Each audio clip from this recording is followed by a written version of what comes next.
Hey everybody, Operation Z here, and we're continuing the story of Abraham, and we're on part 17 now.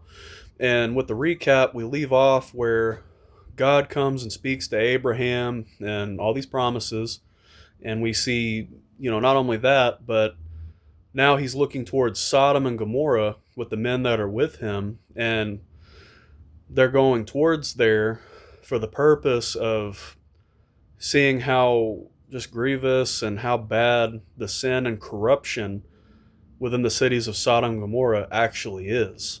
That, again, it's not just as one kind of sin or anything like that. It's pretty much all the bad that they could do, that they could possibly do, they're doing. They're killing, they're stealing, they're just, rioting and all these types of things that are contrary and displeasing to the Lord of the hosts and the Most High God.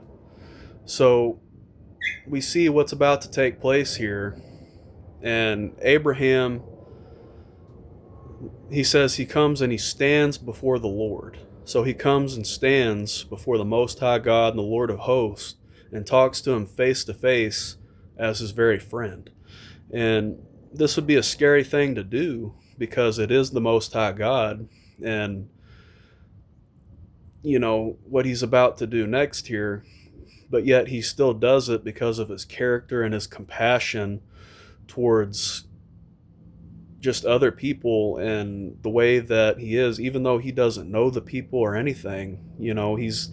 He's not thinking so much of the bad people, but he's thinking, well, what if there's good people, and what if this and that, what if they get destroyed with it, and all this is getting ready to take place here. But let's see what Abraham says. So Genesis 18 verse 23, and Abraham drew near and said, wilt thou also destroy the righteous with the wicked?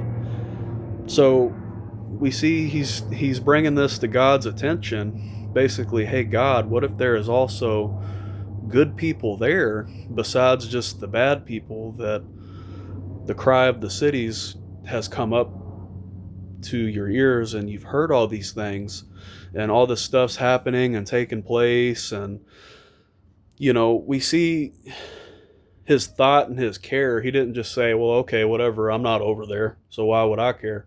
No, he said basically, well, what about these people? Like, what? I mean, they're going to get hurt or, killed.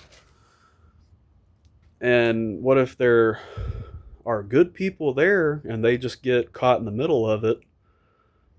Basically, as because see, Lot and his family are living over there right now. They're living over there right now, and he's probably thinking about them too because they end up getting a house and living within the city of Sodom. So that's where they're currently at, him and his family. And, we see this take place there. And we just see that, basically, we see his care not just for his own family, that he risked his very life to go and save, and I don't even know if he knows they moved into the city, but he just knows that they're there. They were in tents outside the city, but they moved into the city. But that's getting a little bit ahead, so let's go back to where we were instead of trying to go forward a little too fast. So Genesis chapter 18, verse 24, peradventure there be 50 righteous within the city. Wilt thou also destroy and not spare the place for 50 righteous that are therein? So we see here he makes this proposal. Well, God, what if there's 50 people there that are good, that aren't doing all this stuff? Will you save the city and just keep it alive, or will you still destroy it and everyone there and completely obliterate this place that all this corruption and vile and evil is going on there? Again, very harmful because, if good people did come into this city, there's basically no law and order in Sodom and Gomorrah to start off there, that it's so corrupt, it's just completely grown over with as the thorns and thistles of corruption and vile and just bad. That's how bad these cities got, that God actually came down to visit them to see how vile and how bad they got. So we see his proposal, and here's what God says. Genesis chapter 18, verse 25, that be far from thee to do after this manner, to slay the righteous with the wicked, and that the righteous shall be as the wicked, that be far from thee. That be far from thee. Shall not the judge of all the earth do right? So he's just, he's asking God and he's pleading for them. He's interceding for them, as an intercession. When you think about it, that's what he's trying to do, and he's trying to save the cities, because the case that there might be still good people there. And he's pleading with God, but instead of it being as a prayer, he's doing it face to face with the Most High God. So he is, he's just talking with God, and he's, again, he cares a lot for other people, so much so that against the most powerful person in the universe, not so much against, but just that, he would start and say these things and so forth.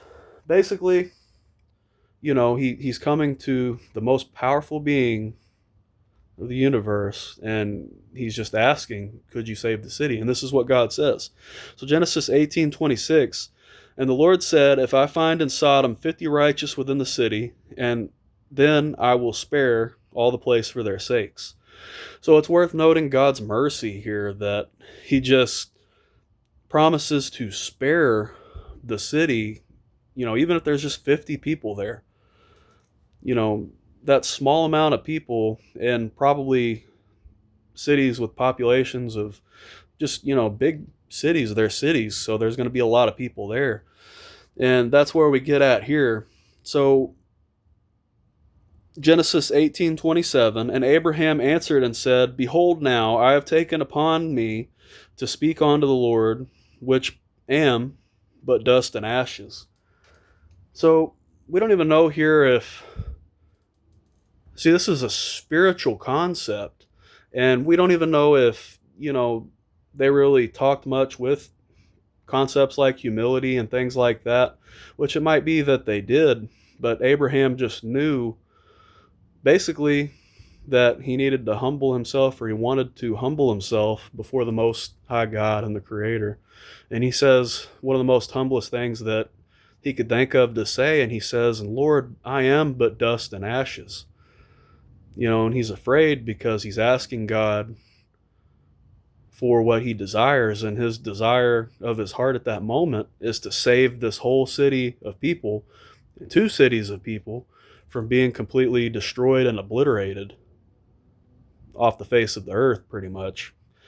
And, it's also worth noting, and I'm going to note that here, the land where Sodom and Gomorrah was, where it once was a very fertile land and very lustrous, and compared to even the Garden of Eden for beauty, and, not just beauty, but also for, the purposes of growing stuff and the, fertility and abundance that the land had, all this that was about it. It was some of the best land that you could possibly be around in that area where they were at. It wasn't like desert, and it wasn't like, it was kind of like, compared to the Garden of Eden, the garden of the Lord, compared to the garden of the Lord for beauty. And we see that it's there like that, but now even to this day, that land there in Sodom and Gomorrah, the same area where that was, is completely uninhabitable, it's not even habitable. It's that destroyed, that it was destroyed, that nothing would really grow there and nothing would prosper there forever. That it's just this barren land, and it's useless for anything you'd want to use it for agriculturally or anything like that. But we have that to take into consideration.